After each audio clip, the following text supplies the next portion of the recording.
Recording. So, full-time at the Aviva Stadium, Ireland beating Italy in the Six Nations by 58 points to 15. The record actually win for Ireland of this fixture, by the way, was back in 2003 where they won 61 points to 6. We didn't quite get there today, David, but a comprehensive win nonetheless. Yeah, they'll be very happy with it. Coming into this game, you expect Ireland to win, possibly not as comprehensively as they did, and it bodes well going forward into Scotland. It'll be a much tougher fixture, but today I thought they attacked really, really well from the off. They tried to back their fitness and tried to play in the wider channels, and just kept going all day. They look at the tries that Italy got, and in the wider channels especially, and see how they can do better. But on the whole, very, very good display. Isaac, would you go along with what David said there as regards the positives and the negatives about today? Yeah, definitely. Obviously, the first half, not a lot of possession, but what they did do was really clinical, and then they addressed that in the second half and had a lot more of the ball, and we probably had a couple more chances as well. But like Wally said, a little bit disappointed to let in the try or two, but when the game goes like that, it's a little bit broken up. So you've got to take that. But 50 points, brilliant. It was a shaky enough start. I know we spoke about at half time about how we almost conceded a try after 2 minutes, but that Andrew Trimble try in 7 minutes was key in many ways. Yeah, and that's the thing. I thought Italy might have fought a bit harder for a bit longer, but that missed opportunity for them in the first couple of minutes. You could see it change their mentality as soon as you got the 7-point turnaround or 5-point turnaround straight away. Which was crucial in the way the game played out. I suppose, Joe Schmidt would have had his desires of what he wanted coming into this game. I know it is Italy, you have to factor in the opposition. Would he have got enough answers to the questions that have been posed about this Ireland team the last couple of weeks? Yeah, look, I think they're very close in the last few games, and you look at last season, the last couple of seasons, the margin of victory was very tight, and in a couple of the games, if they'd taken the chances that were on offer, possibly would be a much different scenario this time. For this match, going into this match. But I think the way they played, the handling, the offloading is the thing that's often commented on, and some fantastic tries. Jamie Heasup's try here, just I think it was just before half time, was unbelievable. Just the offloading ability of some of the backs and some of the forwards, and to keep the whole thing going. Ferg nearly looked like he was going to run out of space and not give it at one stage, but it's just fantastic to see Ireland playing that style and with that with that ability, and I think that'll be a big confidence builder for them, because a lot of their games have been very tight and very confrontational, just guys running into guys, but this time around it seemed we're running it into space and finding space and exploiting it. Speaking to some fans at half time, they were certainly saying that for them that try, Jamie's try just before half time, was possibly one of the greatest tries in particular we've seen here at the new Aviva Stadium. Where does that rank for you? Yeah, it's right up there. I mean, just from the off, I think it was Simon Zebo's little flick out of the tackle that started it off, and I think everyone just caught the bug after that.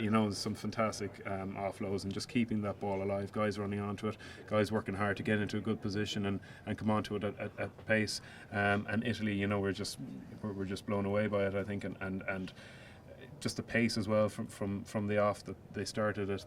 Italy had no answer. I suppose just talking to some individuals as well, Isaac, I know Sean Cronin's a player well. He came on for his 50th cap. He got a try to mark the occasion. He possibly could have had 2 more as well, but a good performance by him. Yeah, exactly. It was a hard case watching from up here. He probably could have gone the first time and passed it, and we didn't get through. The second time he went, he didn't get there. So, him running in the loose is dangerous, and then it's up to guys to get off his shoulder. But then, like you said, Zeeb's little flick out the back, it's nice to see a little bit of flair. Same with Jared's little chip through and regather and flick on. That's a good little bit of skill. That's once you get a little bit of confidence and get a couple of scores up, those are just in the guys' repertoire that can come out, so it's exciting. You mentioned confidence there. I know usually we don't read too much. It's usually early on in the campaign we play Italy, we don't read too much into it, but in terms of what's happened the last couple of weeks, we have to read an awful lot into it because confidence was low. What would Joe be saying down there?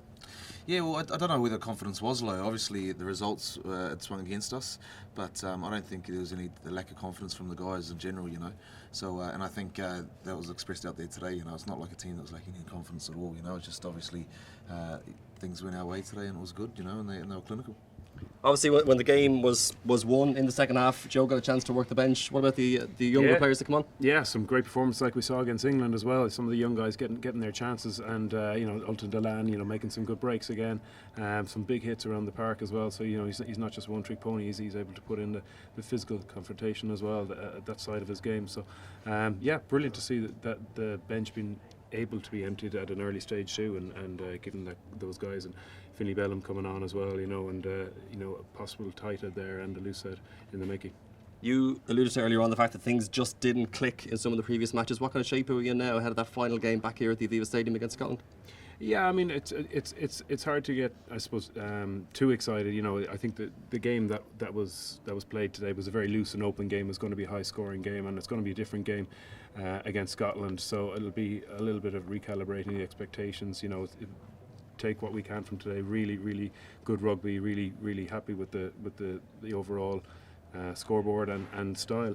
But it's going to be a different game against Scotland. Scotland are a team who are probably on the up a bit, and we'll have a big game there, no doubt. But yeah, certainly the confidence coming out of this will be high.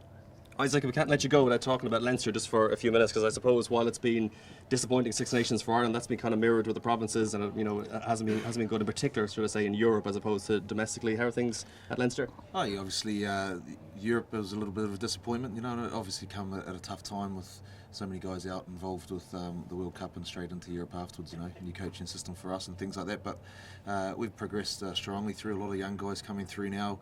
Our academy structure has been really good for a number of years. And it's very hard for those guys to get opportunities sometimes when the guys are there full time, So being away to a World Cup year and then being into the Six Nations, a lot of guys are starting to get more consistent game time. And so beyond the Six Nations, guys will go back to Leinster and be fighting for positions with guys that are already there. So and that's a good place to be.